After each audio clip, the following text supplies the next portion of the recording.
Very, very good afternoon to you. This is Talk the Home of Common Sense. I'm Julia Hartley-Brewer. Tom Slater is still with me as well. And we're joined right now by Gideon Falter. He's Chief Executive at Campaign Against Antisemitism to mark Holocaust Memorial Day, which is, of course, marked every year about that, well, one of the most awful, horrific events in human history. Good afternoon to you, Gideon. Good afternoon, Julia. Thank you for joining us. Now, it's interesting, a lot of the times when we mark this day, we will talk to a survivor, a family member from the camps, and we talk about what happened in the past. And it's vitally important to do that. And I'm quite horrified by something like half of schools in Britain now no longer teach about Holocaust Memorial Day, which is a very big worry because you can't learn. You can't learn the lessons of the past if you don't know the past. But it seems to me today, one of the reasons I wanted to talk to you is that actually, this isn't a historical conversation anymore. This seems to me to be a conversation and a threat that is in the here and now and the future, and which is why we need to learn those lessons even more, but also learn the lessons for how we deal with things now. What would you say to that? I think you're absolutely right. I mean, the message that comes out of the Holocaust traditionally is the words "never again," the slogan almost "never again," and people keep intoning this. It's something which will be said countless times by politicians today at commemorations up and down the country, and it should be the message of the Holocaust.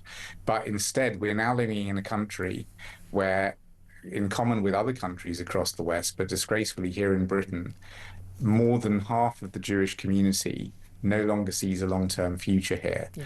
And if you look at our young people particularly, that one of the things that Holocaust survivors have dedicated their lives to was to trying to educate the next generation against hatred. And we're now in a place where vast numbers of young people in this country, according to our YouGov polling, actually think extremely anti-Semitic things. 1 in 10 18 to 24-year-olds think that people are just talking about the Holocaust to further some kind of Jewish agenda. You've got now vast numbers, I think 16% of 18 to 24-year-olds who think that the October 7th atrocities, which were the worst massacre of Jews since the Holocaust, they think that that was justified. That's 16%. If you imagine you're walking around a school corridor, 16% of those kids potentially believe that. And then it goes even further. They think now that the new Nazis are the Israelis, 48% of young people believing that. And they go in for all sorts of conspiracy theories that the Nazis themselves propagated. Things like, supporters of Israel are a bad influence on our democracy. Israel supporters control the media. That was a famous sort of Nazi narrative that Jews control the media. And then if you look at the actual impact of this, we're seeing at Campaign Against Antisemitism vast numbers of parents, children, students at universities coming to us with really serious problems. And there was, of course, the case just recently of a Labour MP, Damien Egan, Jewish MP, who wanted to go and visit a school in his constituency. The school said no, because it might inflame not the students, but the teachers. Now, if the teachers are too extreme to be able to countenance the presence of a Jewish MP in their midst, what does that tell you? And we're hearing allegations, for example, that the diversity coordinator who sits on the charitable trust that runs the school had in the past made comments supportive of Hamas. I mean, we're not doing a great job on the never again front if our young people are more radicalized and more bigoted than any generation that has gone before them, pretty much in living memory. If, as our Holocaust survivors who have dedicated their lives to trying to make this country a better place, trying to educate against hate with all of their might, if they are passing away, each of them saying that they are absolutely horrified by the level of extremism and anti-Semitism in this country, we're not doing a very good job. And hand-wringing at Holocaust memorial ceremonies is not going to fix it. Our politicians, successive governments need to step up. Indeed, saying the right words. Look, I did a speech for your campaign outside Number 10 after the horrific terror attack, the murders you're very kind, at Manchester Synagogue.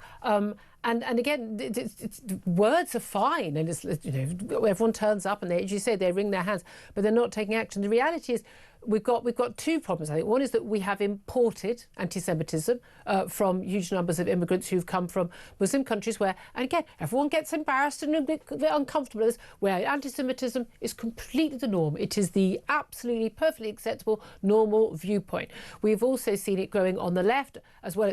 For a long time, it was only seen as a problem on the right. Massively growing on the left, the views of many of those who were supporting Jeremy Corbyn. What we see, the bots and the like online pushing a lot of this stuff. Some of the stuff, and God knows what you get on your social media, the stuff that I get. I mean, by the way, I'll be getting my 7,000, I never know, is it shekels, dollars or pounds from the Israeli government for making this comment. I keep saying to everyone, can I have it in pounds? It's worth more. I've looked at the exchange rates. I'm definitely better off getting it in pounds. Never had a single penny. I spout my views because I spout them because they're what I believe. But this thing, the conspiracy theories around this, are really quite sinister, really quite terrifying. And anyone who's not been to a Holocaust museum, anyone who's not learned about this, for the love of God, go along and see how this starts. Because when we talk about the dangers internationally, and I often talk about, we're in the 1930s internationally, but we're also well into the 1930s when it comes to dealing with anti-Semitism. And there's no doubt anti-Semitism at every time, in every country, in every nation, across the world, in every era, has been the canary in the coal mine that something is going horribly, horribly wrong.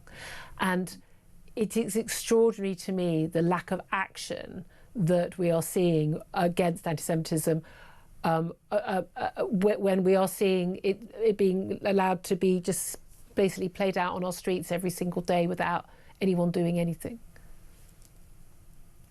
Yeah, I mean, look, just look at the state of things in the UK now, where we've got these stories coming through, not just of anti-Semitic extremists, but also of police forces failing abjectly to do enough. I mean, look at this scandal in the West Midlands, where the police chief and others in the top brass have tried to fit up, essentially, Israeli football supporters so that they can ban them from the town. Now, if you told me 10, 15 years ago that we were going to have a situation in which Jewish football supporters were told that they couldn't enter the city of Birmingham, the second city of the UK, if they were told that they couldn't, I would not have believed you. I wouldn't have believed it 3 years ago. An MP, a Jewish MP, would be turfed out of their local school by the teachers. I mean, this is the situation that we find ourselves in, where the authorities themselves are, instead of standing up to these anti-Semites, which is surely what the lesson of the Holocaust must be, instead of standing up to them, they're appeasing them. And you're absolutely right to call it out. The far right was traditionally the bastion of sort of neo-Nazi hatred. But the far right, and this is not me saying this is our polling of the Jewish community. The Jewish community is saying the far right is a worry, but it is far less of a worry than the far left. But above the far left even are Islamist extremists. Yes. And those are the primary problem that the Jewish community perceives in the polling. Yes. And you just have to look around at some of the situations that we're seeing. There are Islamist extremists who are essentially able to call the shots in their local police force. There are teachers, far left teachers, who are able to tell their school that they don't want a Jewish MP there. Yep. And there are many, many cases. Hey, yeah, no, by the way, sorry, the guys who decided to have their pro-Palestinian flags and drive down from the north of England to North London and drive through a largely Jewish area, driving it very close to my home, shouting with the megaphone on camera, it's all on camera, that they were going to rape the wives and daughters of Jews in the local area. They're talking about my friends, my daughter's friends. Eventually, after a big enough outcry, they got their collars felt. No prosecution. If you're not prosecuting people shouting about raping women and girls publicly on camera in a public street in daylight, you ain't taking anti-Semitism. Yeah, exactly. I mean, that's the thing. Can I just ask you, on a more positive note, and this is a positive note, we saw the final body of Israeli hostage, this is Rangvili, returned from Gaza. The IDF found him, not returned by Hamas, who were claiming the credit. They had mysteriously couldn't find him.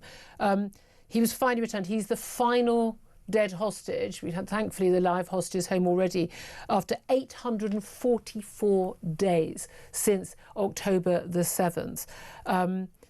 There's going to be a ceremony at Hostage Square, which was when I went to Hostage Square in Tel Aviv, one of the most moving experiences of my life last September, where, you know, they're going to turn off the clock that was counted those days, those days, those weeks, those months, those, you know, minutes, the seconds. Where are we on that? Where we are in anti-Semitism in this country and where we are with what's going on in the Middle East, where does that take us?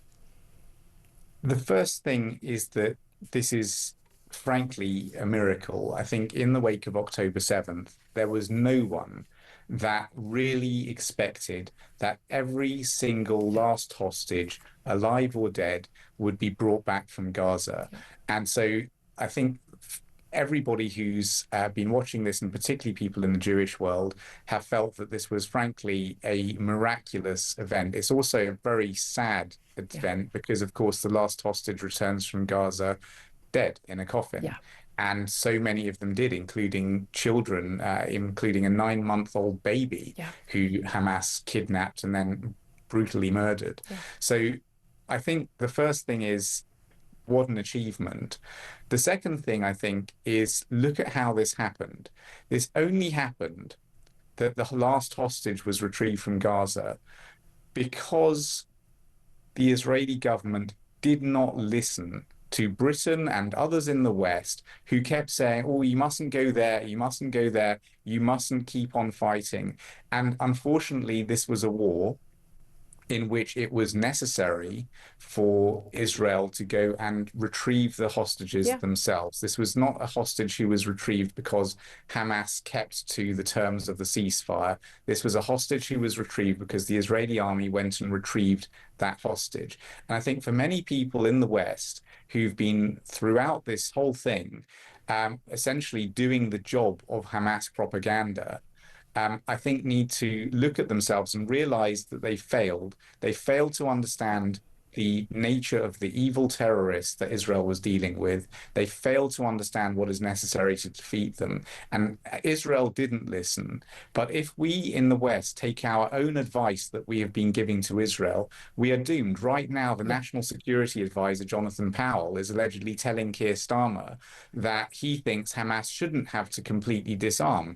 What on earth is this appeasement that has taken hold of Britain? And, you know, taking it back to Holocaust Memorial Day, surely the proudest thing about Britain's involvement in the Second World War is that the policy of appeasement was something which Neville Chamberlain started and Winston Churchill resoundingly ended. And we fought tooth and nail against evil. Absolutely. And we realized that sometimes you have to fight your enemy and give no quarter. Absolutely. And thank God we did. Absolutely. And I feel we're going to be fighting again. Gideon Falter, Chief Executive of the Campaign Against Anti-Semitism, thank you so much for joining us. Such an important day, Holocaust Memorial Day. Tom Slater, listening to all of that. I'm just always pondering the question, where are the anti-fascists these days? Because if you think about the left constantly calling everyone to the right of Rachel Reeves, the F word, and yet both on our streets, but also most violently and apocalyptically in Gaza and southern Israel with Hamas's pogrom on October the 7th, you saw the closest thing that we have to a fascistic movement, the anti-Semitism, the barbarism, the desire to impose its totalitarian writ on the world, and yet everyone's been staring at their shoelaces, or worse, making excuses for them, or worse, openly supporting them on our streets. In the future, we will look back with a mix of horror and bemusement at this period, I think. Horror mostly, I have to say. 12:50 is the time. We're going to take a quick break, going to talk about lighter things and whether or not we should see that full phones ban for kids in school. Bridget Phillipson's very, very, very clear on this. Still unsure whether boys should be in girls' toilets, though. Very strange. We'll talk about that up next. This is Talk.